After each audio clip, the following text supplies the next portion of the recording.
The Upanishads, translated by F. Max Muller. Position of the Upanishads in Vedic literature. If now we ask what has been thought of the Upanishads by Sanskrit scholars or by Oriental scholars in general, it must be confessed that hitherto they have not received at their hands that treatment which, in the eyes of philosophers and theologians, they seem so fully to deserve. When the first enthusiasm for such works as Sakuntala and Gita Govinda had somewhat subsided, and Sanskrit scholars had recognized that a truly scholar-like study of Indian literature must begin with the beginning, the exclusively historical interest prevailed to so large an extent that the hymns of the Veda, the Brahmanas, and the Sutras absorbed all interest, while the Upanishads were put aside for a time as of doubtful antiquity and therefore of minor importance. My real love for the Sanskrit literature was first kindled by the Upanishads. It was in the year 1844, when attending to Schelling's lectures at Berlin, that my attention was drawn to those ancient theosophic treatises, and I still possess my collations of the Sanskrit manuscript, which had then just arrived at Berlin, the Chambers collection, and my copies of commentaries and commentaries on commentaries, which I made at that time. Some of my translations, which I left with Schelling, I have never been able to recover, though, to judge from others which I still possess, the loss of them is of small consequence. Soon after leaving Berlin, when continuing my Sanskrit studies at Paris under Burnouf, I put aside the Upanishads, convinced that for a true appreciation of them it was necessary to study, first of all, the early periods of Vedic literature as represented by the hymns and the Brahmanas of the Vedas. In returning after more than 30 years to these favorite studies, I find that my interest in them, though it has changed in character, has by no means diminished.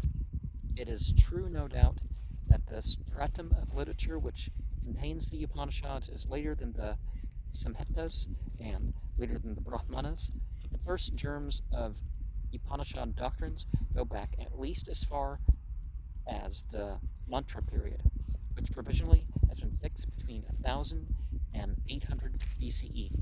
Conceptions corresponding to the general teaching of the Upanishads occur in certain hymns of the Rigveda Samhita.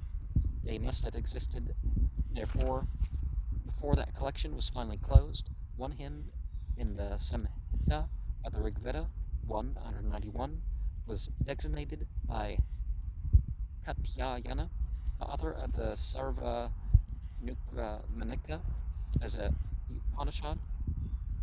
Hereover, Upanishad means rather a secret charm than a philosophical doctrine. Well, sometimes things were kept to the initiates, but verses of the hymns have often been incorporated in the Upanishads, and among the Upanisads, translated into Persian by Dara Shikoh, we actually find the Purusha Sukta, the 90th hymn of the 10th book of the Rig Veda, forming the greater portion of the Bark-Heh Sukta. In the Samhita of the Yajurveda, however, in the Vajrasaneya Saka, we meet with the real Upanishad, the famous Isa, or Isavasya Upanishad, while the Sivasam Kalpa too forms part of its 34th book. See Weiber Indicht, Studien 10, page 1, History of the Sanskrit Literature, page 317.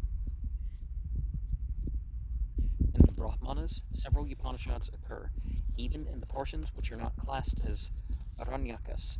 For example, the well-known Kena are Kalavakara Upanishad. The recognized place, however, for the ancient Upanishads is in the Aranyakas, or forest books, which, as a rule, form an appendix to the Brahmanas, but are sometimes included also under the general name of Brahmana. Brahmana, in fact, meaning originally the sayings of the Brahmins, whether in the general sense of the priests or in a more special Brahmin priest is a name applicable not only to the books properly so called, but to all old prose traditions, whether contained in the Samhitas, such as the Taittiriya Samhita, the Brahmanas, the Aranyakas, the Upanishads, and even in certain cases in the Sutras. We shall see in the introduction to the Taittiriya Aranyaka that the Aranyaka is the beginning Brahmana, a mere continuation of the Taittiriya Brahmana, explaining the Mahavrata ceremony, while its last book contains the Sutras, are short technical rules explaining the same ceremony, which in the first book had been treated in the style peculiar to the Brahmanas. In the same Taittiriya Aranyaka 3.266, a passage of the Upanishad is spoken of as a Brahmana, possibly as something like a Brahmana, while something very like an Upanishad occurs in the Upanisads Sutras and might be quoted thereafter as a sutra. At all events, the Upanishads, like the Aranyakas, belong to what the Hindu theologians call Sruti, or revealed literature, in opposition to Smriti, or traditional literature, which is supposed to be founded on the former,